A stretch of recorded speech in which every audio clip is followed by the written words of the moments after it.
and I quote, it says, "I've always gone after a man I could not have, should not have," end quote. Should not have. Jesus. Let's talk about this, okay?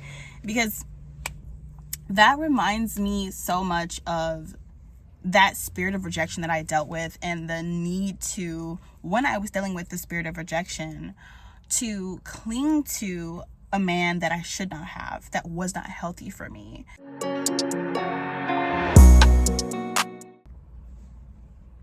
What's up, it's your girl D, and I'm back again with another video. Don't mind me and my sunglasses. I was just chilling in the car, enjoying this beautiful day, and I really wanted to come on here and talk to you guys about giving yourself permission. Giving yourself permission to feel, heal, and love.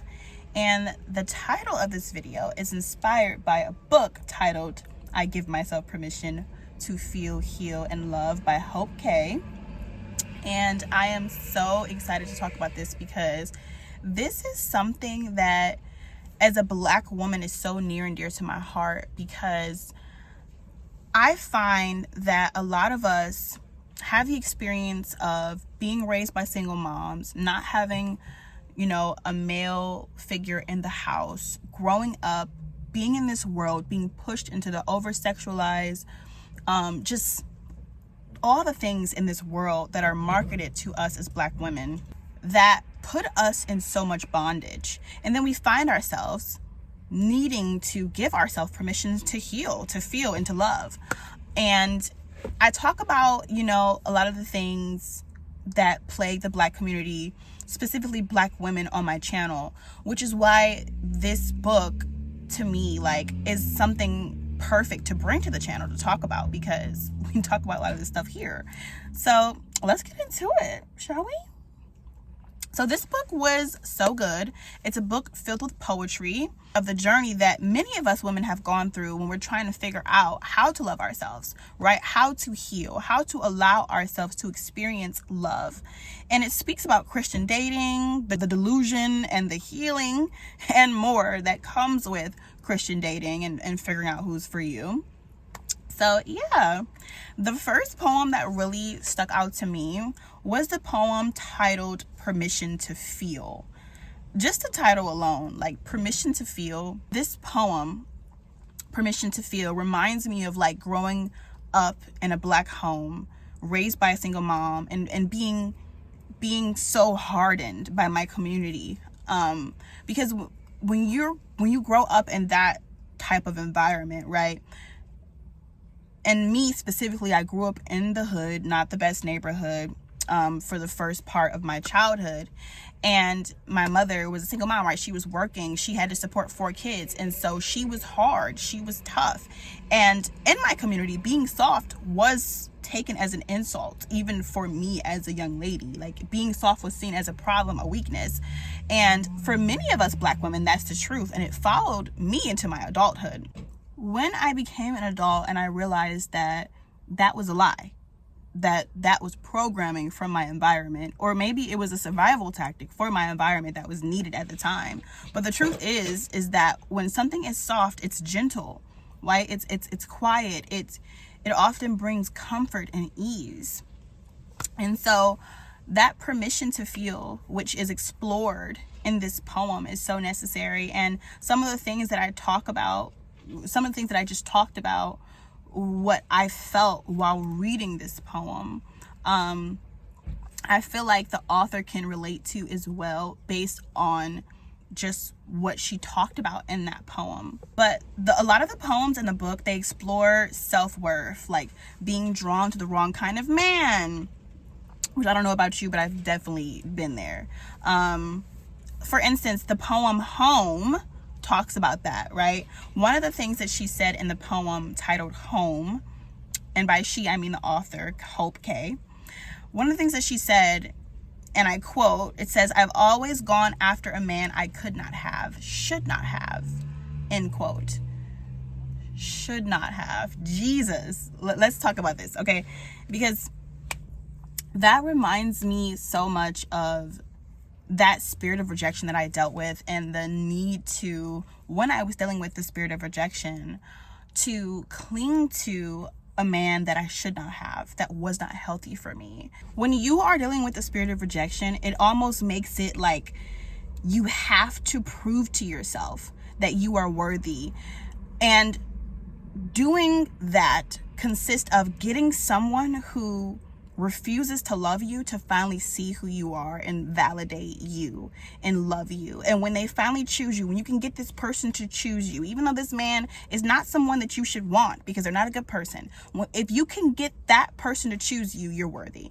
And that's what the spirit of rejection tricks you to believe. She says in this poem, and I quote, "I had been groomed to stay in abusive situations as long as he did not beat. He was allowed to disrespect me, degrade me, and assault my self-esteem. He was allowed to cheat. There was seemingly no limit to the abuse that I was willing to go through."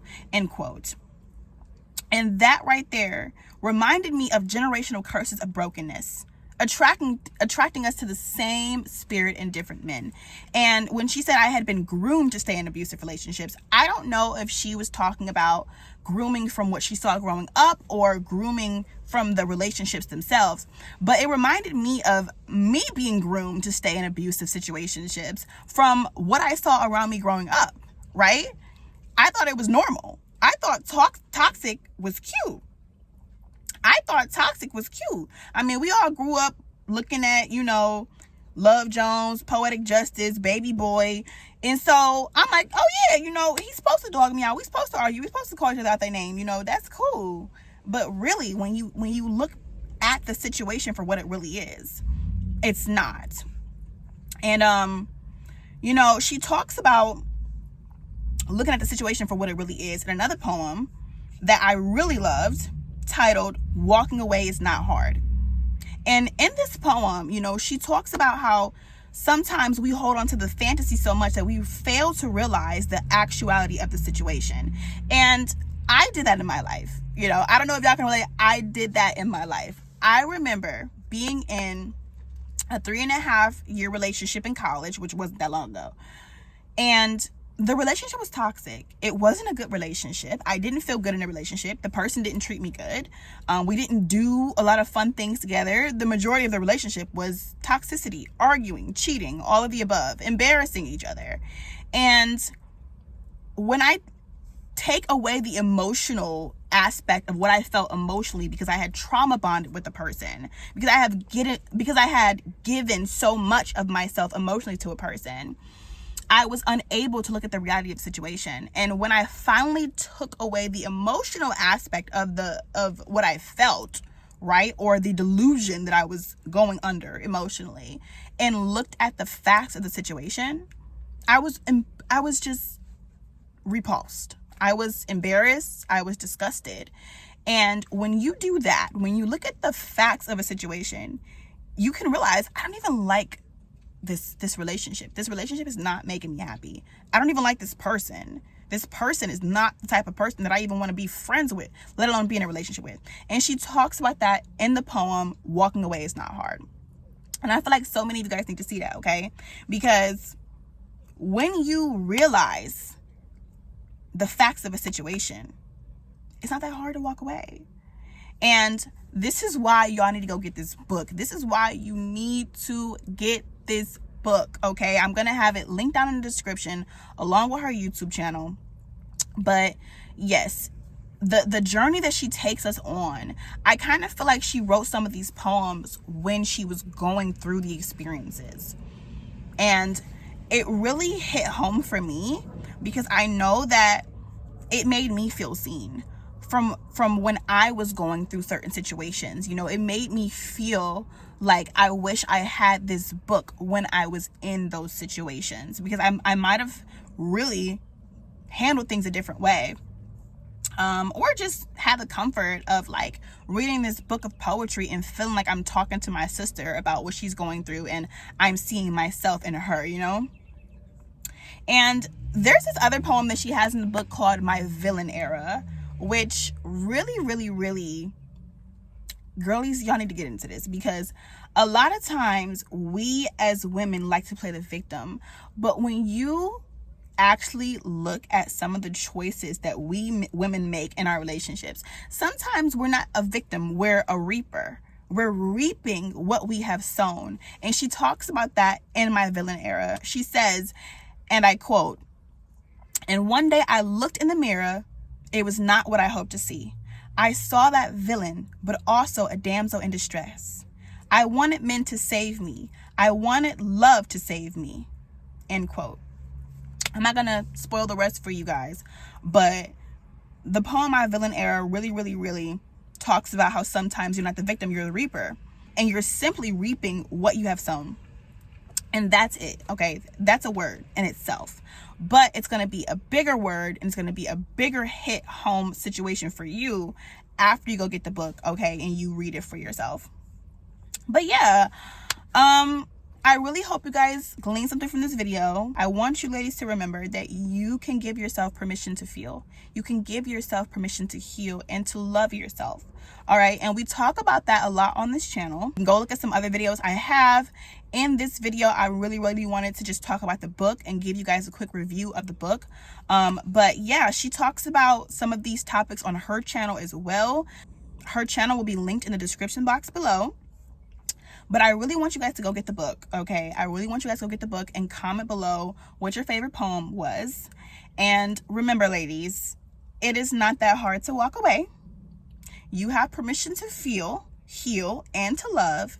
And let's not be attracted to toxic relationships, okay? Let's realize the reality of the situation. But yeah, my final thoughts on the book, really, I Give Myself Permission by Hope K was a good read. It took me on an emotional roller coaster of the author, and it made me reminisce on some things that I had gone through in my life, so I could definitely relate to a lot of the things that she talks about in her poetry. And it highlighted the need to heal, feel, and to give yourself permission to grow, which I'm still on the journey of doing every single day. So check out her YouTube channel down below, and also grab the book that's linked below as well in the description, and I'll see you guys in the next video. Bye!